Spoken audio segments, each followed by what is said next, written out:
தமிழக சட்டமன்ற தேர்தல் ஏப்ரல் மாதத்துல நடைபெற இருக்கிற நிலையில தற்போது அரசியல் கட்சிகளுக்கு இடையிலான போட்டி உச்சத்தை எட்டி இருக்குது.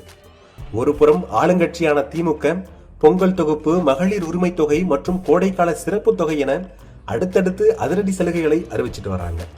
மறுபுறம் கல்வி கடன் ரத்து, ஆண்களுக்கும் இலவச பேருந்து என கவர்ச்சிகரமான அடுக்கடுக்கான வாக்குறுதிகளை அறிவித்தும் என்டிஏ கூட்டணி மிக உறுதியாக இருப்பதாகவும் கோட்டையை பிடிக்கப் போவது தாங்கள்தான் எனவும் அதிமுக முழக்கமிட்டு வருது. 2026 கப்பு நமதே என இளைஞர் படையோடும் விர்ச்சுவல் வாரியர்ஸின் பலத்தோடும் ஆட்சியை பிடிப்பதற்காக தற்போது தமிழகம் முழுவதும் பொதுக்குழு கூட்டத்தை கூட்டி தமிழக வெற்றி கழகத்தினர் புது யுக்தியோடு அரசியலில் களமிறங்கியிருக்காங்க. இந்த அரசியல் சதுரங்க வேட்டையில தமிழ் தேசிய அரசியலை முன்வச்சு கடந்த 2021 ஆண்டு சட்டமன்ற தேர்தலில் 31 லட்சத்துக்கும் அதிகமான வாக்குகளை பெற்று இளைஞர் பட்டாளத்தை ஈர்த்த நாம் தமிழர் கட்சிக்கு இந்த முறை கடும் சவால் காத்திருப்பதாக அரசியல் விமர்சகர்கள் கூறி வர்றாங்க. இந்த சவால்களை உடைக்கும் விதமாக திருச்சியில் பிரம்மாண்ட மாநாட்டை நடத்திய அக்கட்சியின் தலைமை ஒருங்கிணைப்பாளர் சீமான் தமிழகத்தின் 234 தொகுதிகளுக்கும் 117 ஆண்கள் மற்றும் 117 பெண்கள் என சரிபாதி இடஒதுக்கீட்டில் வேட்பாளர்களை அதிரடியாக அறிமுகம் செஞ்சு வச்சார்.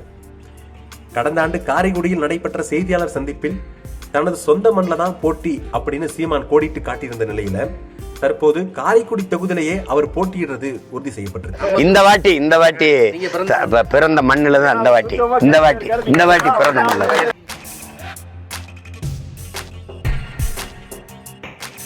இதன் மூலம் காரைக்குடி தொகுதி தமிழகத்தோட முக்கிய நட்சத்திர தொகுதியாக மாறி இருக்குது. 4 முனை போட்டி நிலவும் இந்த களத்துல திமுக மற்றும் அதிமுக கூட்டணி இன்னும் வேட்பாளர்களை அறிவிக்காத நிலையில தமிழக வெற்றி கழகம் சார்பில் காரைக்குடி தொகுதியில டாக்டர் பிரபு போட்டியிடுவது உறுதியாகி இருக்குது. அதே சமயம் சொந்த மண்ணில் சீமான் களம் காண்பது காரைக்குடி தேர்தல் களத்தை அனல் பறக்க செஞ்சிருக்கு. வரும் தேர்தலில் சீமானின் இந்த அதிரடி வியூகம் அவருக்கு கை கொடுக்குமா அல்லது தமிழக வெற்றி கழகம் மற்றும் மற்ற கட்சிகளின் பலமான கூட்டணி அவருக்கு முட்டுக்கட்டை போடுமா என்பதை பொறுத்திருந்துதான் பார்க்க வேண்டும்.